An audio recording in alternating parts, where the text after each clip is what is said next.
Voilà, merci Seigneur. Donc que Dieu soit béni. Deuxième partie donc de ce grand message, les 4 marches montantes de la vie chrétienne. On va aller lire un passage dans 1 Chronique chapitre 29. 1er Chronique chapitre 29. Donc, c'est David qui s'est mis à préparer particulièrement donc les matériaux pour bâtir le futur temple que Salomon, son fils, réaliserait. On va le lire, si vous voulez bien, dans 1 Chronique 29, verset 1er. Le roi David dit à toute l'assemblée, « Mon fils Salomon, le seul que Dieu ait choisi, est jeune et d'un âge faible, et l'ouvrage est considérable, car ce palais n'est pas pour un homme, mais il est pour l'Éternel Dieu. J'ai mis toutes mes forces à préparer pour la maison de mon Dieu, de l'or pour ce qui est de l'or, pour ce qui doit être d'or, de l'argent pour ce qui doit être d'argent, de l'airain pour ce qui doit être d'airain, du fer pour ce qui doit être de fer, et du bois pour ce qui doit être de bois, des pierres d'onyx et des pierres enchâssées, des pierres brillantes et de diverses couleurs, toutes sortes de pierres précieuses, et du marbre blanc en quantité. De plus, dans mon attachement pour la maison de mon Dieu, je donne à la maison de mon Dieu l'or et l'argent que je possède en propre, outre tout ce que j'ai préparé pour la maison du sanctuaire, 3000 talents d'or d'Ophir, et 7000 talents d'argent épuré pour en revêtir les parois des bâtiments, l'or pour ce qui doit être d'or et l'argent pour ce qui doit être d'argent, et pour tous les travaux qu'exécuteront les ouvriers. Question que pose David maintenant. Il dit, voilà ce que j'ai fait. Maintenant, est-ce que vous voulez donc me suivre?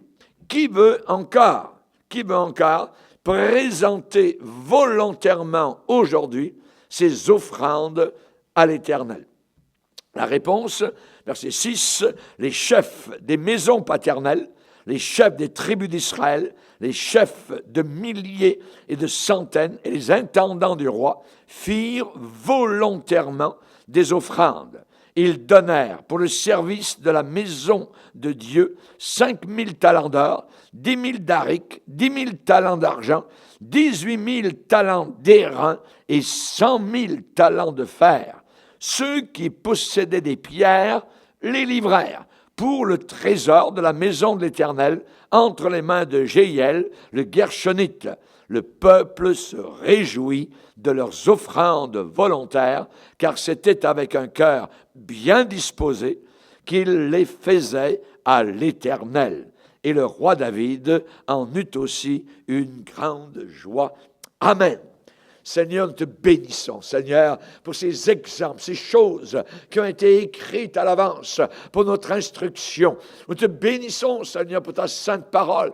Aide-nous encore aujourd'hui à comprendre que tu désires l'offrande de nos vies, Seigneur, pour te servir, Seigneur, car tu es le but de notre cœur. Tu es l'âme, Seigneur Jésus, qui brûle en nous, Seigneur. Tu es l'Esprit divin et nous désirons, Seigneur, te servir avec joie. Merci, mon Sauveur. Bénis abondamment ceux et celles qui nous écoutent au travers de la planète Terre et encourage-les et fortifie-les. Au nom puissant de Jésus, Amen. Et tout le peuple dit Amen. Gloire à Dieu. Pour nous asseoir, alléluia, gloire à Dieu. Avant que je commence, j'aimerais vous donner les salutations de notre sœur Véronique, Amen, qui est au Ghana, donc, avec Ghislain, son mari, que vous avez connu, qui était membre de l'Assemblée, Amen, et elle nous encourage, Amen, à continuer. Elle est bénie par les prédications. Elle a été bénie particulièrement dernièrement par la prédication de dimanche matin, où j'ai parlé sur la guérison par ces meurtrissures. Vous avez été guéris. Amen. Et elle dit, merci Seigneur. Pasteur Bongier, ne lâchez pas, vous ne pouvez pas savoir comment ça nous bénit de l'autre côté, là-bas en Afrique. Alors, que Dieu soit glorifié. Alors, je vous transmets leurs salutations. Amen. Et peut-être qu'un jour, on les reverra. Amen. Au Canada. Que Dieu soit béni. Alors, nous allons parler particulièrement des 2 dernières marches.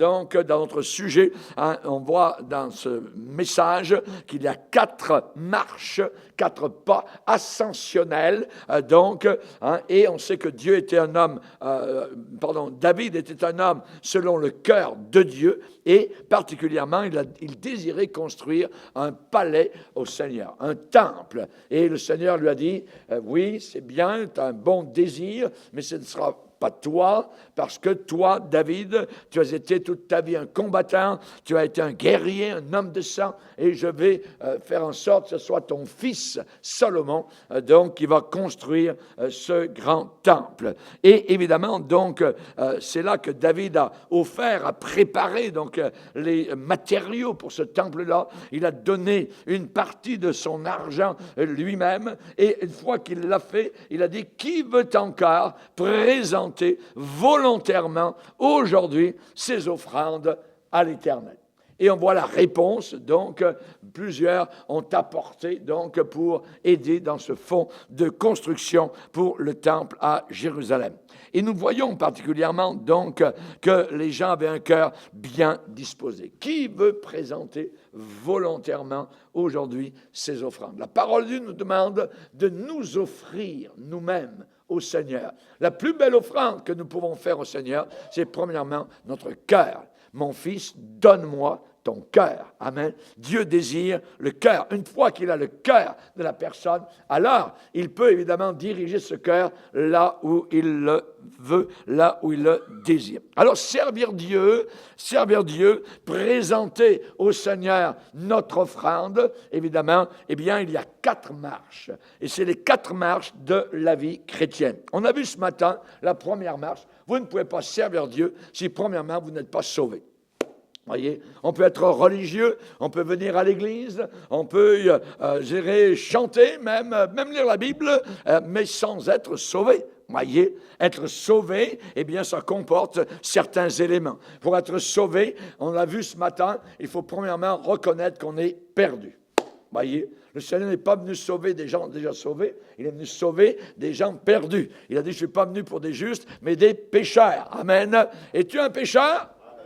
Amen, amen. Donc, il est venu pour toi. Amen. Et évidemment, si tu es pécheur, alors tu as la possibilité d'être sauvé, d'être pardonné. À Dieu soit la gloire. Le salut aussi implique de se détourner, d'abandonner notre péché. On ne peut pas rester, évidemment, dans notre vie du passé, tout en disant, eh bien, j'aime le Seigneur et je vais continuer dans ma vie de péché. Absolument pas. On a vu cela. On a vu aussi que le salut, c'est uniquement faire confiance à Jésus-Christ. Il n'y a pas 2 sauveurs sur la terre, il n'y a pas 3, il n'y en a pas 10, il n'y en a pas 20, il n'y en a pas 200, il y en a un seul. Un seul nom nous a été donné par lequel nous devions être sauvés, et c'est le nom de Jésus. Amen.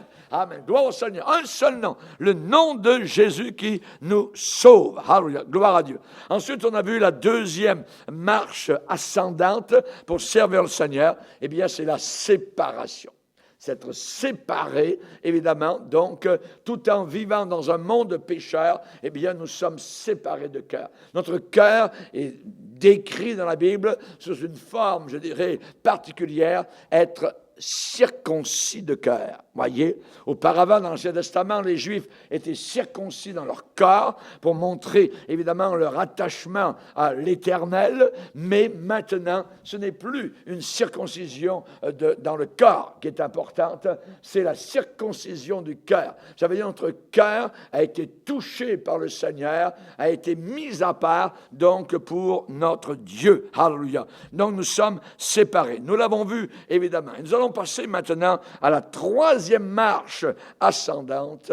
Qui veut aujourd'hui consacrer ses services à Dieu? C'est ce que David, en réalité, a demandé au peuple comme question. Qui veut encore présenter volontairement aujourd'hui ses offrandes à l'Éternel? Ça veut dire qui désire consacrer ses services au Seigneur. Et parfois, je rêve, comme pasteur, voyez, j'ai des rêves, voyez, et je rêve quoi? Eh bien, je rêve que mon église, mon assemblée, soit de telle manière, de telle façon, et que j'aimerais que Et je vous le dis, voilà mon rêve. J'aimerais que chaque membre mène une bonne vie, propre et pure, que chaque membre vienne à chaque réunion, que chaque membre donne à Dieu leur dîme véritable, que chaque membre serve là où se trouve le besoin et que chaque membre témoigne de Jésus chaque jour. C'est mon rêve. Pasteur, vous ne vivez pas dans la réalité, vous voyez. Mais ce rêve peut devenir réalité. Amen. Oh, certainement. Qui va consacrer aujourd'hui ses services à Dieu? Tout ça, ça se résume en un chrétien consacré. Consacré, dévoué donc au Seigneur. Alors, la consécration de la vie de la personne. Dieu ne vous a peut-être pas appelé à prêcher l'Évangile, à être prédicateur ou à être missionnaire, voyez. Mais j'aimerais vous dire que ça ne veut pas dire qu'il ne vous a pas appelé à lui donner toute votre vie. Toute votre vie, il la veut, il la demande, il la réclame. Que ce soit l'homme d'affaires, que ce soit le professionnel, que ce soit le fermier, voyez. Tout homme est appelé à donner sa vie à Jésus. Ça ne veut pas dire que vous arrêtez d'être un homme d'affaires, que vous arrêtez votre travail dans le monde séculier, que vous arrêtez de nourrir vos vaches, voyez, vos poussins, hein, d'être un fermier. Mais ça veut dire quoi? Ça veut dire que Jésus vient en premier dans votre ferme. Ça veut dire que Jésus vient en premier dans votre business. Dieu vient en premier dans votre métier, dans votre profession. Je pense parfois, j'ai déjà réfléchi à la sorte de vie que j'aurais aimé vivre si Dieu ne m'avait pas appelé à prêcher la parole du Seigneur. Peut-être que j'aurais été un homme d'affaires, je ne sais pas, voyez, mais je sais que j'aurais prié et j'aurais demandé à Dieu de m'aider à faire tourner ma business de façon honnête. J'aurais essayé d'établir un exemple chrétien pour mes employés. J'aurais essayé de les gagner à Jésus-Christ. J'aurais essayé d'être fidèle à mon Église, à mon assemblée, et de donner à Dieu une partie de mes revenus. Je serais allé certainement à l'église le dimanche et m'asseoir dans une chaise et j'aurais prié pour mon pasteur. J'aurais regardé dans son visage pour recevoir le message que Dieu lui aurait donné pour moi. Et j'aurais pris certainement, je pense, une tâche dans l'église et je m'y serais donné de mon mieux. J'aurais fait marcher ma business, mon affaire, j'aurais fait tourner tout cela, tout en vivant une vie dédiée, consacrée à Jésus-Christ. Alors on parle évidemment de consécration de nos talents. Voyez, j'aimerais vous dire une chose, c'est que tout bon talent, tout talent qui est bon, voyez, et qui est efficace dans le monde extérieur, eh bien, ce talent peut être utilisé à l'intérieur de l'Église pour le Seigneur. Amen. S'en servir pour la gloire de Dieu. Que ce soit un électricien, que ce soit un plombier, un musicien, un programmateur, un professeur, voyez, eh bien, on peut se servir de ce que Dieu nous a donné pour l'Église. Amen. Il y a des gens qui étaient dans le monde, qui jouaient de la musique dans des clubs de nuit, sont venus au Seigneur et ont dit maintenant terminez la musique dans les clubs de nuit. Mais le talent que Dieu leur avait donné, ils l'ont utilisé plus tard avec une certaine maturité à l'intérieur de l'Église. Voyez, à l'intérieur de l'Église. Attention, nous ne devons pas utiliser notre talent uniquement pour des causes qui vont un jour mourir, disparaître, voyez, mais nous pouvons utiliser les talents que Dieu nous a accordés pour la cause de Jésus-Christ qui durera éternellement. C'est merveilleux d'investir pour l'éternité. Amen. Alléluia. Gloire au Seigneur. Ah, mais pasteur, vous savez, moi, je n'ai pas de talent. Je n'ai aucun talent à utiliser pour Dieu. Exemple.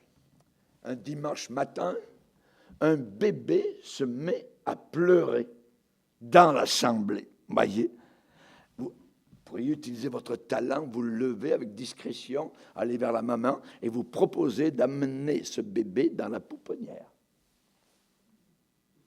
Un talent est utilisé pour le Seigneur, pour l'Église, pour que tout le monde puisse entendre la parole de Dieu. Amen. Alléluia. Gloire au Seigneur. Je n'aime pas trop les compétiteurs, voyez. Alors parfois, un bébé peut être, je dirais, en compétition avec le pasteur, et je peux prêcher, je peux faire tout ce que je veux, mais personne ne va m'écouter parce que, évidemment, le bébé prend l'attention, toute l'attention. Alors, on peut, évidemment, aller voir la maman et dire, s'il vous plaît, hein, tout ça, je peux vous aider à porter le bébé à la pouponnière. C'est un exemple, voyez. Mais voilà qu'un talent, eh bien, sera donc utilisé. Et c'est l'apôtre Paul qui lui-même va dire aux Colossiens, en parlant évidemment de ce que nous faisons, il va dire, tout ce que vous faites, faites-le de bon cœur, pas de mauvais cœur, pas reculons, mais faites-le de bon cœur comme pour le Seigneur. Si c'était le Seigneur lui-même en personne qui vient dans l'assemblée et qui vous dise, est-ce que tu pourrais faire ça? Oh oui, Seigneur, pas de problème tout de suite, voyez. Ben si on vous demande de faire quelque chose, faites-le comme pour le Seigneur. Amen. Comme pour le Seigneur, sachant que vous recevrez du Seigneur l'héritage pour récompense. L'héritage pour récompense. Amen. Donc, gloire à Dieu. Que Dieu soit béni. Alléluia. Il y a des talents que Dieu a donnés, et la Bible dit que Dieu a donné à chacun selon sa capacité. À chacun selon sa capacité. Dieu connaît notre capacité personnelle de chacun d'entre nous. Amen. Gloire au Seigneur. Notre sœur Odette, elle s'est demandé en arrivant au Seigneur, qu'est-ce que je pourrais faire pour le Seigneur?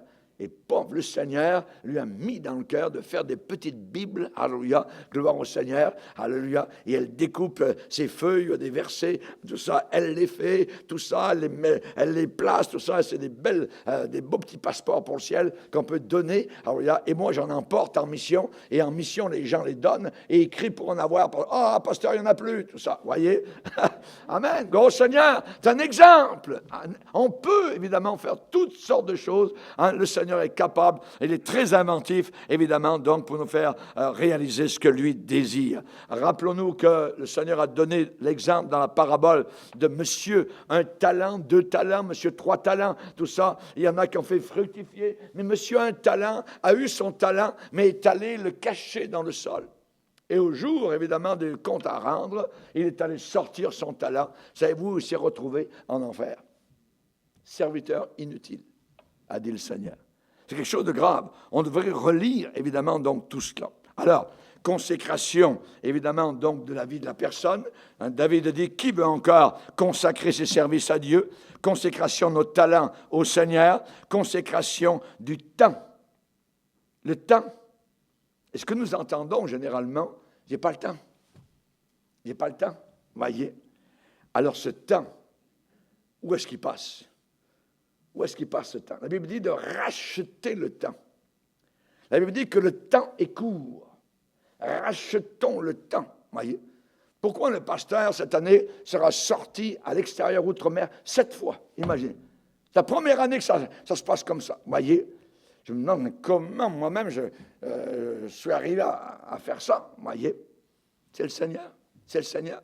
Le Seigneur m'a donné certains talents, j'essaie de les faire fructifier parce qu'à celui à qui on a beaucoup donné, il sera beaucoup redemandé. Il faut faire valoir ce que Dieu nous a accordé. Consécration du temps. Aujourd'hui, on a dans nos maisons des appareils ménagers, des outils électriques. Au lieu d'un tournevis, voyez, vous avez la voyez. Alors, on gagne du temps, voyez. On gagne beaucoup de temps dans nos travaux, voyez. Nous avons des instruments qui nous épargnent du temps, plus que jamais, voyez. Auparavant, les ménagères allaient à un endroit appelé lavoir, voyez. Et là, ils passaient toute la matinée, tout ça, avec les draps, avec les lavandières, comme on les appelait, et en haut, frotte le drap, frotte tout ça. Hein. Leur temps passé, vraiment, ça prenait beaucoup de temps. Aujourd'hui, toc, machine à laver, allez, travaille-toi. Pof, vous mettez le bouton. Est-ce qu'on gagne du temps? Certainement. Il me semble qu'on gagne du temps. On devrait gagner du temps, voyez. on a des micro-ondes, vous voyez. Plus besoin d'attendre, vous voyez, que mettre du bois, tout ça, dans le feu, tout ça. Non, tout ça. Vous voyez, terminé. Ah, mais tout est chaud, vous voyez. On a gagné du temps. On a certainement, vous voyez, je pense qu'on a gagné du temps. Hein. Avant, les gens travaillaient de 6 heures du matin à 6 heures le soir, 6 jours par semaine. Et peut-être certains même s'en rappellent. C'était de 6 heures du matin à 6 heures le soir, 6 jours par semaine. Et beaucoup d'autres usines, vous voyez, dans le business, travaillaient avec ce même horaire. Aujourd'hui, 40 heures. 40 heures, 5 jours par semaine en moyenne, et parfois moins que cela. Et en plus, 3 à 4 semaines de farniente, voyez, de repos, voyez. Et au travers de tout cela, c'est ça le problème, et j'y arrive, nous donnons moins de temps à Dieu que nos pères dans la foi en donnaient. On a un problème. On a un problème avec le temps. Voyez, on a un sac percé. On a un sac percé. Regardez dans Agé, le prophète Agé, dans l'Ancien Testament, le Seigneur demande une chose. Il dit d'être attentif, de réfléchir, de bien regarder. Vous voyez, considérez attentivement vos voies. Le prophète Agé, 1er chapitre, verset 5. Ainsi parle maintenant l'Éternel des armées. Considérez attentivement vos voies. Réfléchissez bien. Alors Dieu dit, verset 6, vous semez beaucoup et vous recueillez peu. Donc beaucoup peu. Vous mangez et vous n'êtes pas rassasiés. Vous buvez, vous n'êtes pas désaltérés. Vous êtes vêtus, vous n'avez pas chaud. Le salaire de celui qui est à gage tombe dans un sac percé. Dans un sac percé. Ainsi parle l'Éternel des armées, considérez attentivement vos voies. Voyez, montez sur la montagne, apportez du bois et bâtissez la maison du Seigneur. J'en aurai de la joie et je serai glorifié, dit l'Éternel. Vous comptiez sur beaucoup et voici, vous avez eu peu. Vous l'avez rentré chez vous. Ce peu, vous l'avez rentré chez vous, mais Dieu dit, moi, j'ai soufflé dessus. Imaginez. Pourquoi, dit l'Éternel des armées? À cause de ma maison qui est détruite, tandis que vous vous empressez, chacun pour sa maison. C'est pourquoi les cieux vous ont refusé la rosée et la terre a refusé ses produits.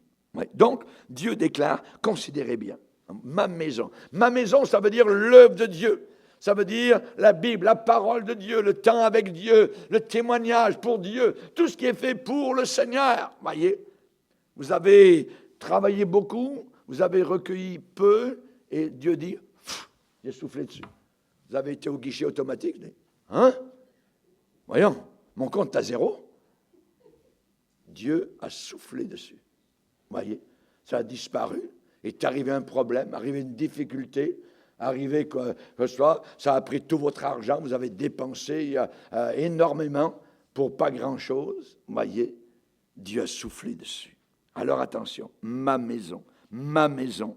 Ma maison est votre maison. Ça veut dire mes affaires et vos affaires. Nous devons faire attention. Vous ne pouvez pas faire passer une grande et belle vie chrétienne sans donner du temps pour cultiver votre âme. Ça prend du temps avec Dieu. Du temps avec Dieu. Il doit y avoir du temps pour prier. Il doit y avoir du temps pour la Bible, la lecture, la méditation. Il doit y avoir du temps pour l'Église. Il doit y avoir du temps pour le service chrétien. Personne n'est devenu un grand chrétien, un grand homme de Dieu, une grande femme de Dieu, en venant une fois par mois à l'Église. Jamais. Hein? En faisant en plus, certains pensent qu'il faut une grande faveur à Dieu en venant lui donner parfois 2 heures de leur temps le dimanche matin. Ah, non, non, non. Chers amis, nous avons besoin d'entendre encore ce que David a demandé. Qui veut encore présenter volontairement aujourd'hui ses offrandes à l'Éternel? Et je dirais aussi l'élément argent. notre argent doit être consacré à son service. L'argent que nous avons, en réalité, ne nous appartient pas. C'est Dieu qui nous l'a accordé. Il nous a donné un travail.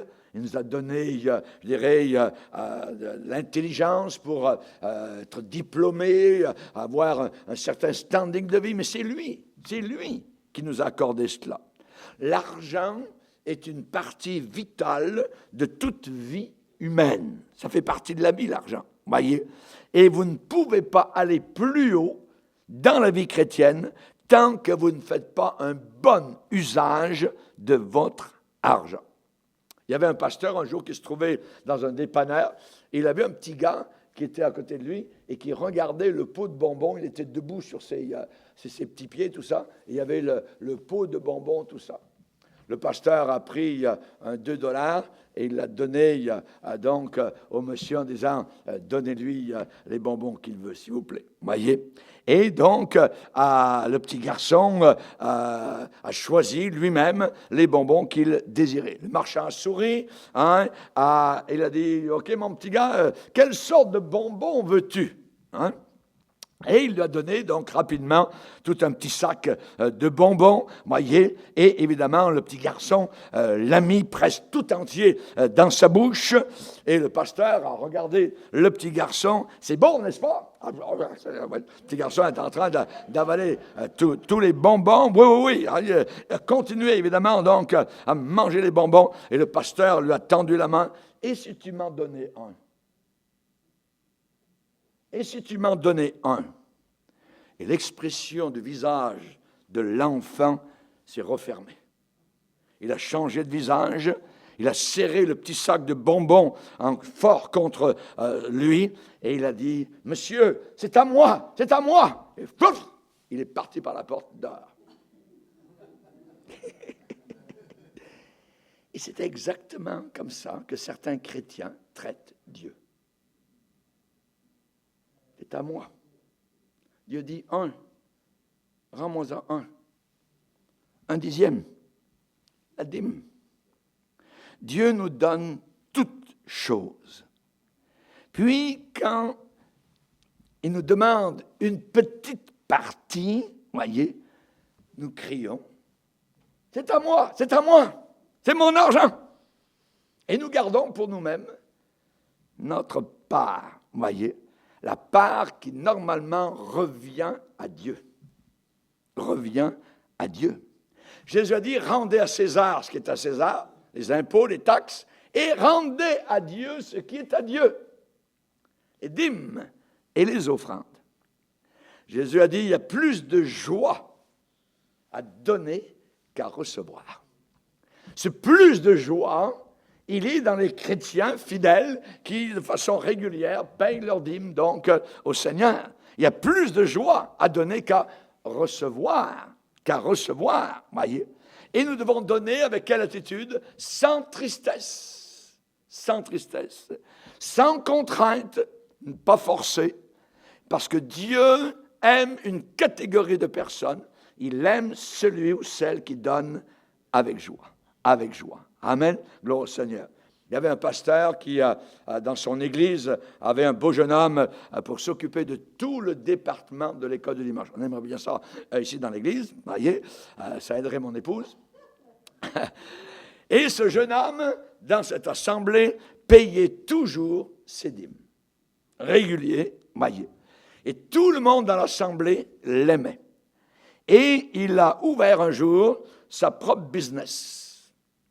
Il a commencé rapidement à prospérer, son affaire a monté. Rapidement, ses dîmes ont monté jusqu'à $500 par semaine. Et voilà, c'est que ce jeune homme était tellement occupé qu'il a laissé tomber sa tâche à l'église comme superviseur de l'école du dimanche. Très vite, il a ouvert un autre magasin dans une autre ville, et il y a passé tous ses week-ends.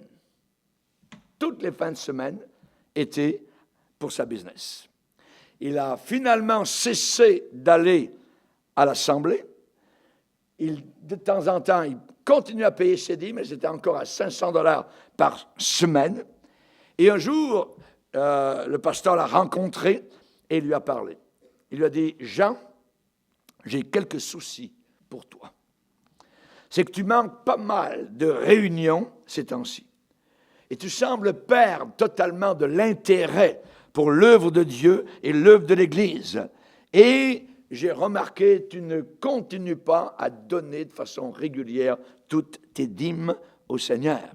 Pasteur, j'ai pensé que 500 $ par semaine, c'était bien trop donné à l'Église. Vous savez, mes magasins me gardent tellement occupé. Voyez, Jean, on va s'agenouiller. On va en parler au Seigneur. Les deux se sont mis à genoux, ont commencé à prier. Le pasteur a prié. Seigneur, tu as fait trop prospérer Jean. Tu lui as donné trop de magasins. Il a eu trop de réussite. Il dit que ses dîmes sont trop élevées pour te les donner. Seigneur, s'il te plaît, pour le bien de Jean, brûle certains de ses magasins.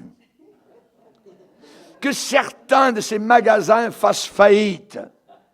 Ôte une partie de sa business pour que nous puissions revoir le même Jean que nous connaissions auparavant et que nous aimions tellement et qui travaillait pour toi dans l'assemblée avec tellement de fidélité. Jean a commencé à shaker. Il a commencé à trembler quand il a entendu le pasteur prier ainsi. Il a dit, pasteur, pouvez-vous arrêter s'il vous plaît? Pasteur, laissez-moi continuer à prier à partir de là. Et à partir de là, c'est Jean qui a prié. Et il a fait une pleine confession au Seigneur. Il a demandé à Dieu de lui pardonner. Et il a promis qu'il redonnerait ses dîmes avec fidélité et qu'il retournerait régulièrement à l'église. Le dimanche suivant, il était de nouveau à son poste, à sa tâche à l'église. Et de nouveau, il a été une bénédiction à son assemblée. Merci Seigneur. J'aimerais que vous puissiez avoir un cœur de pasteur. J'aimerais que vous puissiez un peu ressentir ce que le pasteur ressent. Je vois parfois certains membres d'église, des bonnes personnes, se laisser attirer par le monde, commencer à dériver loin du Seigneur et ne plus donner leur dîme à Dieu comme ils le faisaient auparavant. Pourtant, il y a une si grande joie, un si grand bonheur quand vous êtes droit devant Dieu sur ce sujet. Vous devriez toujours donner à Dieu les dîmes qui lui appartiennent, qui sont à lui. Alors la joie immense va revenir dans votre cœur, car il y a plus de joie à donner qu'à recevoir. Le Seigneur a dit, donnez. C'est ça que le Seigneur a dit. Dans Luc, chapitre 16 ou 6, chapitre 6, Dieu a dit, le Seigneur Jésus dit, donnez et il vous sera donné. On versera dans votre sein une bonne mesure, serrée, secouée et qui déborde, car on vous mesurera avec la mesure que vous utilisez vous-même. Dans les années 30, c'est un peu loin, mais c'est un exemple, il y avait une famille pauvre, qui était déjà pauvre, et qui maintenant venait de tout perdre. Ça se passait dans l'Oklahoma. Il y avait eu une tempête inimaginable, et il ne restait plus rien de leurs biens. Et cette famille ont pacté, empilé leurs quelques biens qui leur restaient dans la vieille guimbarde, la vieille voiture, direction ouest. Direction l'ouest.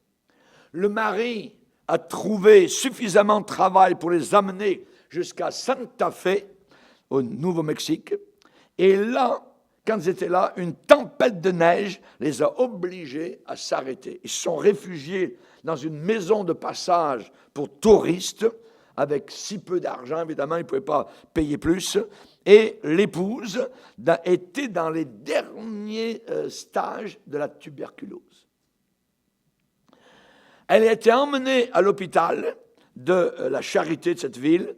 Elle a demandé à une infirmière de téléphoner et de faire venir un pasteur.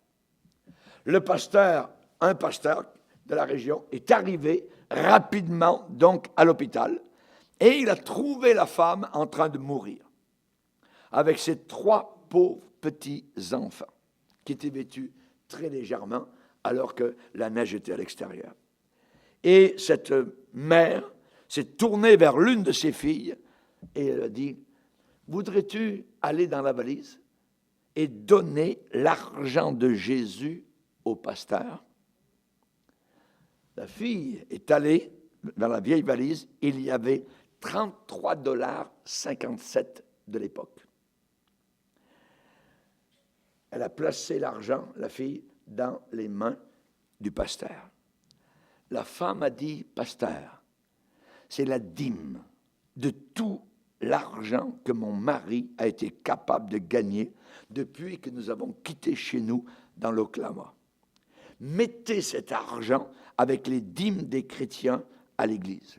Dieu va prendre soin de mon mari et des enfants quand je serai parti dans la gloire. » Nous aimons Jésus et nous avons essayé de lui être fidèles. Quelques jours plus tard, le pasteur se trouvait dans le cimetière des pauvres avec le mari et les enfants qui pleuraient. Le pasteur a remis le corps de la femme à la terre et son âme aux soins tendres du Père. Et au-dessus des montagnes bleues du Sangre de Cristo, dans cette région, le pasteur a déclaré, là, dans le cimetière, qu'il semblait entendre le Père Céleste déclarer « C'est bien, bonne et fidèle servante, entre dans la joie de ton maître. » Moi, personnellement, je préférerais être cette pauvre femme couchée dans la tombe du pauvre que d'être dans les souliers de certains qui vivent dans de belles maisons confortables, ayant tout ce qu'ils veulent, mais ne connaissent pas la joie de faire la volonté de Dieu dans le domaine de l'argent. C'est un exemple frappant, je l'ai noté. Nous arrivons à la dernière marche, la 4e marche ascendante de la vie chrétienne, c'est la glorification. Nous allons, mon frère et ma sœur, vers la glorification. Nous allons être glorifiés. Alléluia. Gloire au Seigneur. On reprend la première marche. Dieu donne le salut. La 2e marche, on se sépare du monde. La 3e marche, on se consacre totalement à notre Dieu. Et la 4e marche, la toute dernière, à la fin du chemin, ce sera la glorification. Dieu donne la grâce et la gloire. Oui, le bonheur et la grâce m'accompagneront chaque jour de ma vie. Ici-bas, le Seigneur donne la grâce. Là-haut, là-bas, au loin, le Seigneur donnera la gloire. Tu me conduiras par ton conseil, puis tu me recevras, tu m'accueilleras dans la gloire. Dans la gloire. Amen. Paul va dire dans Romains, ceux qu'il a prédestinés, il les a appelés. Ceux qu'il a appelés, il les a justifiés. Et ceux qu'il a justifiés, il les a glorifiés. Nous allons vers une glorification, amen, de nos vies, simplement parce qu'on a été sauvés. Alléluia. Gloire au Seigneur. Oui, ce sera la gloire pour moi. Quand par sa grâce, je verrai sa face, ce sera la gloire pour moi, ce sera la gloire pour moi. Alléluia. Jésus a promis de partager sa gloire. Imaginez. Avec nous. Nous les pécheurs de la terre, sauvés par sa grâce. Il a promis qu'il partagerait sa gloire céleste avec tous ceux et celles qui lui font confiance. Un jour, il a dit, Père, je veux que ceux que tu m'as donnés soient avec moi pour qu'ils partagent la gloire que tu m'as donnée. Jésus veut partager sa gloire à lui avec nous. 4e marche de la vie chrétienne. Amen. Sur l'île de Patmos, l'apôtre Jean a vu toutes les gloires du ciel, la ville céleste, les rues célestes, la lumière céleste, les foules de gloire chantant devant l'agneau. Il a pu décrire le trône de l'agneau. Il ne voulait pas, évidemment, redescendre sur la terre. C'était trop merveilleux. Alléluia. Il a vu toutes les gloires du ciel. Dieu a levé sous les regards de Jean le rideau de l'éternité. La vision était si glorieuse que Jean était comme mort et il ne voulait pas rester ici-bas. Il a crié à Jésus de venir et de l'emmener là-haut dans la maison. Si vous et moi, nous savions tout ce qui nous attend au ciel, nous aussi, on voudrait quitter cette vieille terre pleine de péchés pour aller chez nous avec Jésus, pour aller chez nous là-haut. Il y avait une pauvre vieille dame qui était en train de mourir dans sa pauvre maison perdue dans le fond de la campagne. Le médecin est venu et l'a entendu en train de dire doucement « Gloire à Dieu, gloire à Dieu ». Le médecin dit « Madame, pourquoi vous dites ça? Pourquoi vous dites ça? Comment pouvez-vous louer Dieu alors que vous êtes en train de mourir dans cette vieille maison délabrée au fond d'un rang? » Ah, docteur, c'est merveilleux d'aller de cette pauvre maison délabrée vers une demeure éternelle dans le ciel. Alléluia. Jésus a dit, croyez en Dieu et croyez en moi. Il y a de nombreuses demeures dans la maison de mon Père. Si cela n'existait pas, je vous l'aurais dit. Il y avait un fils de pasteur qui un jour est arrivé de l'église le dimanche midi et il est allé dans la chambre de sa mère qui était très malade.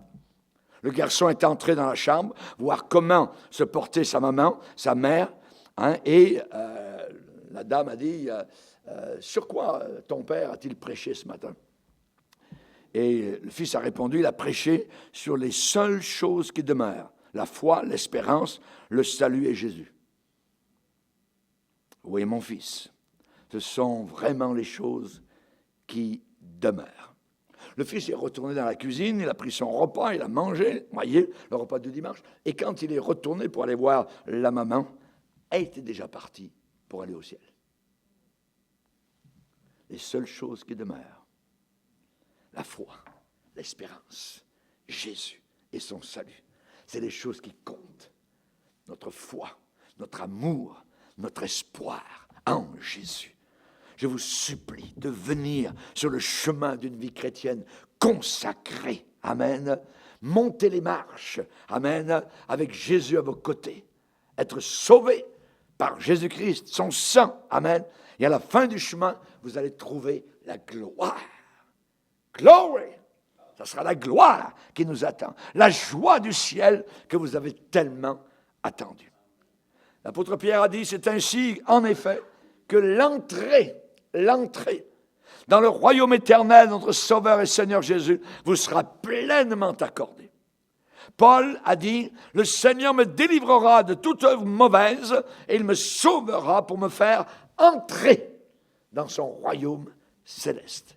Jésus a dit, si quelqu'un n'est pas né de nouveau, il ne peut pas entrer dans le ciel.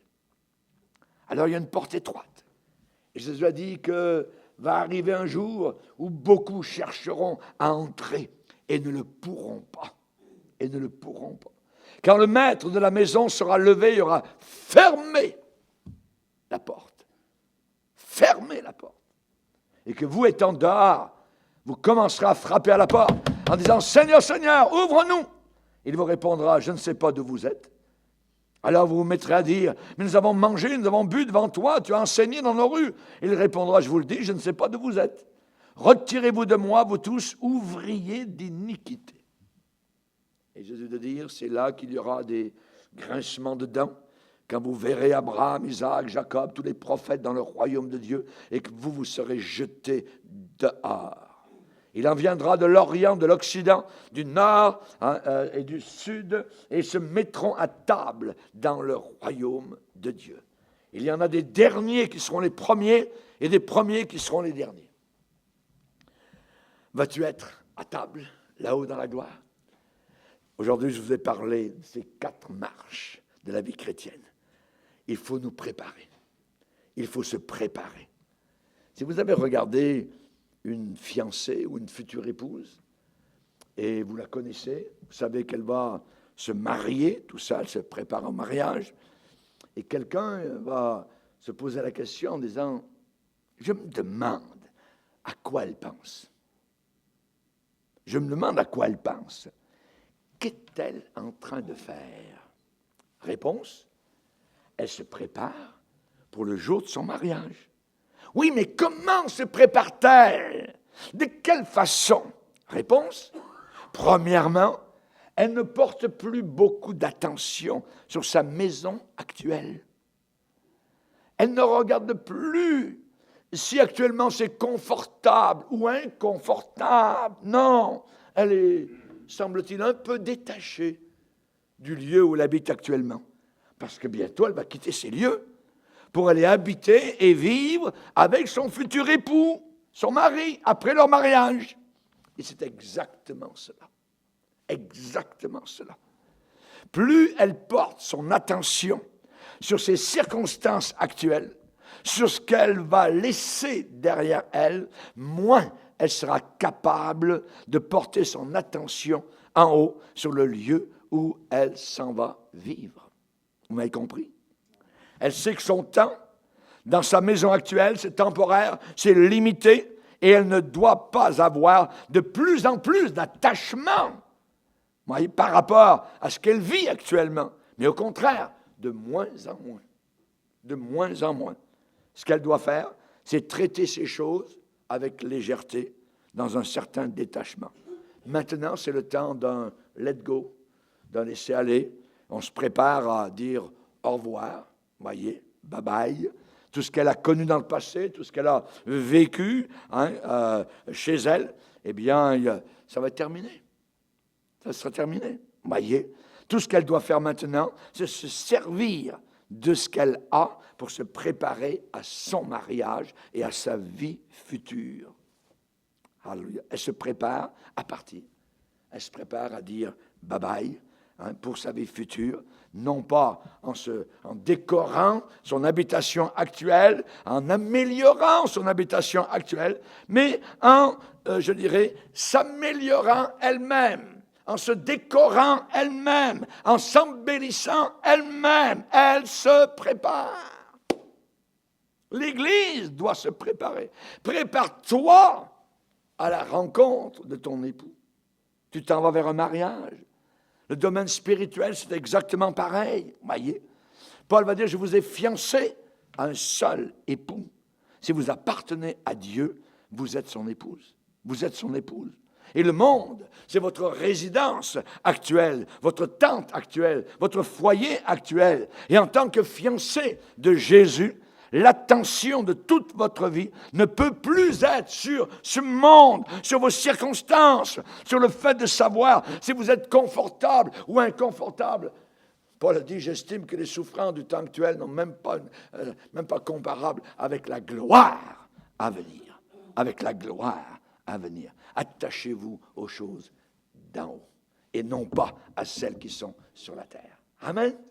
Gloire à Dieu. Que Dieu nous bénisse. Père, nous voulons te remercier. Nous voulons te bénir, Seigneur.